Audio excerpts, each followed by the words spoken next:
Hello friends, welcome to our channel Maggi brain. तो आज हम बात करेंगे साइंस सब्जेक्ट क्लास 10th के चैप्टर नंबर 6 लाइफ प्रोसेसेस में जो टॉपिक है न्यूट्रिशन। तो आज हम बात करेंगे न्यूट्रिशन के बारे में। तो न्यूट्रिशन क्या है? न्यूट्रिशन वो फूड है जो हम खाते हैं और हमारा शरीर पर उसका क्या प्रभाव पड़ता है। और न्यूट्रिशन हमें मिलता है न्यूट्रिएंट्स से। और न्यूट्रिएंट्स क्या होते हैं?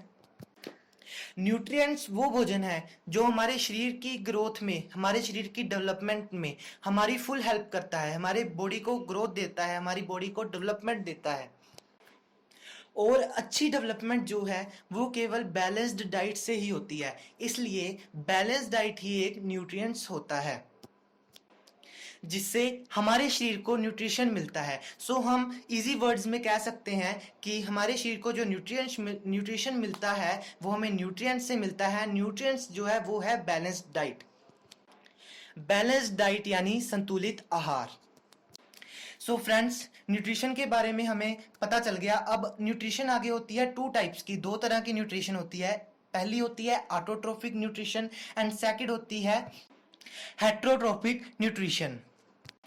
तो पहले हम बात करेंगे ऑटोट्रोफिक न्यूट्रिशन की। ऑटोट्रोफिक न्यूट्रिशन क्या है? ये एक प्रोसेस है जिसमें कोई भी ऑर्गेनिज्म जो अपना भोजन बनाता है वो सिंपल इनऑर्गेनिक मटेरियल से बनाता है। इनऑर्गेनिक मटेरियल्स जैसे कि water, mineral salts and carbon dioxide. और ये जो सारा प्रोसेस है ये सूर्य की किरणों में यानी कि सनलाइट की प्रेजेंस में होता है। सो ऑटोट्रोफिक न्यूट्रिशन जो है उसकी जो डेफिनेशन क्या बनेगी कि ऑटोट्रोफिक न्यूट्रिशन एक प्रोसेस है जिसमें कोई भी ऑर्गेनिज्म अपना जो भोजन है अपने आप बनाता है। किससे बनाता है? सिंपल इनऑर्गेनिक मटेरियल जैसे कि पानी, mineral salts and carbon dioxide में in the presence of sunlight. So that is called autotrophic nutrition. इसीलिए इसे ऑटोट्रोफिक कहा जाता है क्योंकि ये जो ऑर्गेनिजम्स हैं अपने आप अपना भोजन बनाते हैं। एंड देन अब हम पढ़ेंगे हेटेरोट्रोफिक न्यूट्रिशन। हेटेरोट्रोफिक न्यूट्रिशन क्या होता है? हेटेरोट्रोफिक न्यूट्रिशन क्या होती है? जिसमें कोई भी ऑर्गेनिज्म अपने फूड के लिए किसी अनदर ऑर्गेनिज्म, किसी और ऑर्गेनिज्म पर डिपेंड करता है, तो वो होती है हेटेरोट्रोफिक न्यूट्रिशन। हेटेरोट्रोफिक ऑर्गेनिजम्स को ऑर्गेनिक सब्सटेंस चाहिए होते हैं सर्वाइवल के लिए। ऑर्गेनिक सब्सटेंस की एग्जांपल क्या है? जैसे fatty acids, sugars, chemical substances, ये सारे ऑर्गेनिक सब्सटेंसेस होते हैं। सो हेटेरोट्रोफिक न्यूट्रिशन क्या होती है? जिसमें कोई भी ऑर्गेनिज्म अपने फूड के लिए किसी अनदर ऑर्गेनिज्म पर डिपेंड होता है, तो वो होती है हेटेरोट्रोफिक न्यूट्रिशन। तो हमने पहले बात की ऑटोट्रोफिक न्यूट्रिशन में। सो ऑटोट्रोफिक न्यूट्रिशन में जो ऑर्गेनिज्म हैं मेनली उनमें आते हैं प्लांट्स जो अपना भोजन अपने आप बनाते हैं through photosynthesis in the presence of sunlight. थोड़ी सी नॉलेज हम ले लेंगे अब फोटोसिंथेसिस के बारे में। फोटोसिंथेसिस को हम 3 स्टेप में समझ सकते हैं। पहले स्टेप में क्या होगा? Absorption of light. पहले हम जो प्लांट्स हैं समझेंगे पहले हम कि जो सूर्य की किरणें आती हैं पहले सबसे पहले उसकी एब्जॉर्प्शन होती है। प्लांट्स में जो लीव्स होते हैं उनमें से सूर्य की लाइट्स जो हैं वो प्लांट एब्जॉर्ब करते हैं। So first step is absorption of light energy by chlorophyll. उसमें जो क्लोरोफिल होता है वो लाइट एनर्जी को एब्जॉर्ब करता है। एंड देन जो लाइट एनर्जी उसने एब्जॉर्ब किया है उसकी कन्वर्जन होती है केमिकल एनर्जी में। इसका है सेकंड स्टेप। और जो वाटर मॉलिक्यूल्स प्रेजेंट होते हैं प्लांट्स में वो जो है हाइड्रोजन एंड ऑक्सीजन में स्प्लिट हो जाते हैं। ये हुआ इसका second step. And third step में क्या होता है? जो कार्बन डाइऑक्साइड होती है वो रिड्यूस हो जाती है कार्बोहाइड्रेट्स में। इन 3 स्टेप में जो है फोटोसिंथेसिस प्लांट्स में अकर होती है। First step is absorption of light and then second step is conversion of light energy to chemical energy and splitting of water molecules into hydrogen and oxygen. Third step है reduction of carbon dioxide to carbohydrates.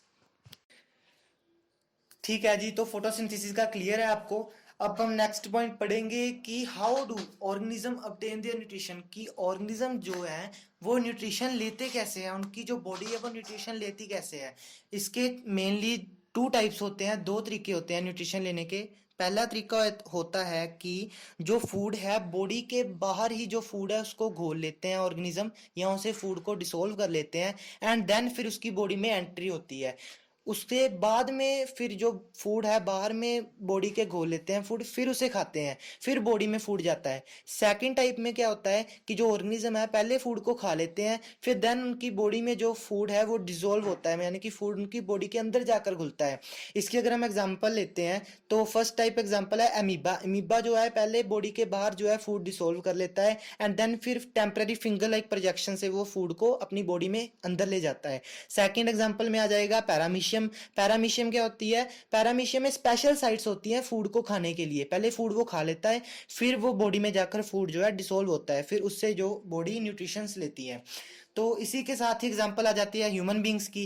Human beings जो है multi cellular structure है human being का, but वो भी पहले food को खा लेता है, फिर उसकी बॉडी में जाकर फूड घुलता है तो उसे न्यूट्रिशन मिलती है। तो इसका किस टाइप से उसे न्यूट्रिशन मिलती है ह्यूमन बींग को, ये भी थोड़ा हम इसके बारे में जानकारी ले लेते हैं, टच ले लेते हैं कि ह्यूमन बींग में न्यूट्रिशन कैसे मिलता है।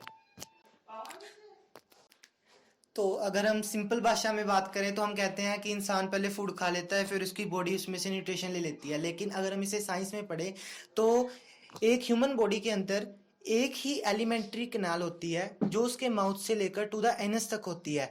उसी के शरीर में कितने पार्ट्स होते हैं, जैसे कि mouth, tongue, food pipe, stomach, small intestine and large intestine, ये सारे एलिमेंट्री कैनाल के पार्ट्स हैं। तो सबसे पहले क्या होता है जब हम भोजन खाते हैं तो फर्स्टली होता है कि हम उस भोजन को चबाते हैं तो वो स्मॉल पार्टिकल्स में डिवाइड हो जाता है। फिर हमारे जो टंग है, जीभ में सैलिवरी ग्लैंड्स होती हैं जो सलाइवा रिलीज करती हैं, इसमें एंजाइम होता है सैलिवरी अमाइलेज, वो हमारी फूड के साथ मिक्स हो जाता है और हमारे फूड को और सॉफ्ट कर देता है। इससे क्या होता है हमारी जो एलिमेंट्री कैनाल की लाइनिंग है वो अंदर से बहुत सॉफ्ट होती है, बहुत वो नाजुक होती है। तो सैलिवरी अमाइलेज से हमारा फूड जो है बिल्कुल नरम हो जाता है, फिर हमारी फूड पाइप से वो फूड अंदर जाता है। और इसमें एक पैरास्टाल्टिक मूवमेंट होती है, इसे याद रखना कि पैरास्टाल्टिक मूवमेंट क्या होती है कि जो हमारी फूड पाइप है वो कंट्रैक्ट रिलैक्स, यानी कि वो फैलती सिकुड़ती रहती है। इससे क्या होता है हमारा जो भोजन को पुश मिलता है और वो स्टमक तक पहुंच जाता है। स्टमक के पहुंचने के बाद सेकंड स्टेप क्या है, स्टमक में उसे एसिड मिलता है HCl, हाइड्रोक्लोरिक एसिड, एंड और प्रोटीन डिजेस्टिंग एंजाइम जिसे हम कहते हैं पेप्सिन। और इसके जो स्टमक के आले दुआले लाइनिंग होती है म्यूकस की, इसका भी मैं आपको वर्क बताऊंगा क्या है। जो HCl और पेप्सिन का वर्क है वो सिर्फ है कि जो फूड हमने खाया होता है उसे और फाइन पार्टिकल्स, यानी कि उसे एक ग्राइंडर की तरह बिल्कुल ग्राइंड करके बिल्कुल नरम कर देता है फूड को। और जो म्यूकस होती है उसका मेन वर्क क्या है कि जो HCl है वो एसिडिक है और हमारे स्टमक को उसने एसिडिक बिहेवियर से बचाना है, इसलिए स्टमक के जो अंदर की तरफ एक लाइनिंग होती है म्यूकस की, वो हमारे स्टमक को जो है बचाकर सेफ करके रखती है। एंड देन फिर क्या होता है स्टमक से हमारा फूड जाता है स्मॉल इंटेस्टाइन की तरफ। इसमें एक स्फिंक्टर्स मसल्स होते हैं, तो हमारा फूड जब इसमें जाता है स्मॉल इंटेस्टाइन में तो वो अभी फूड क्या है एसिडिक बिहेवियर में है, सो उसे अल्कलाइन बिहेवियर में करने के लिए यहाँ पर एंजाइम आते हैं पैनक्रियाटिक एंजाइम। पैनक्रियास से जो एंजाइम रिलीज होता है वो हमारी स्मॉल इंटेस्टाइन में जाकर इसका जो फूड का बिहेवियर है वो अल्कलाइन कर देता है। और इसमें आता है बाइल जूस। जो बाइल जूस की सिक्रीशन है वो स्मॉल इंटेस्टाइन में फैट को डाइजेस्ट करता है। ठीक है जी, आगे फिर स्मॉल इंटेस्टाइन में फूड आगे जाता है लार्ज इंटेस्टाइन की तरफ, लेकिन स्मॉल इंटेस्टाइन में एक विलाई होती है जिसे हमने पढ़ चुके हैं कि विलाई जो फिंगर लाइक प्रोजेक्शन होती है, इससे फूड को थोड़ा ज़्यादा वे मिल जाता है ट्रैवल करने के लिए। जो विलाई होती हैं उसमें ब्लड वेसल्स कनेक्टेड होती हैं और हमारे फूड से जो है न्यूट्रिशन लेकर शरीर के अलग अलग ऑर्गन्स में दे देती हैं। और जो वेस्ट मटेरियल बचा होता है वो लार्ज इंटेस्टाइन में चला जाता है, जहाँ से वो जो एक्स्ट्रा अमाउंट ऑफ वाटर है शरीर एब्जॉर्ब कर लेता है, देन जो वेस्ट मटेरियल बचा होता है थ्रू एनएस शरीर के बाहर आ जाता है। ओके, तो इसी के साथ ही हमारा आज का टॉपिक न्यूट्रिशन जो है ख़त्म होता है। उम्मीद करता हूँ कि आपको ये टॉपिक समझ आ गया होगा, लेकिन अगर आपको अभी भी दिमाग में कोई क्वेरी है तो आप कमेंट्स में मुझे पूछ सकते हो, मैं ज़रूर आपके जो क्वेरीज हैं उनका आंसर देने की कोशिश करूँगा। सो हमारे चैनल को सब्सक्राइब एंड लाइक ज़रूर कीजिए ताकि आप हमारी न्यू लेटेस्ट वीडियो से अपडेट रहें। Thank you very much, have a nice day.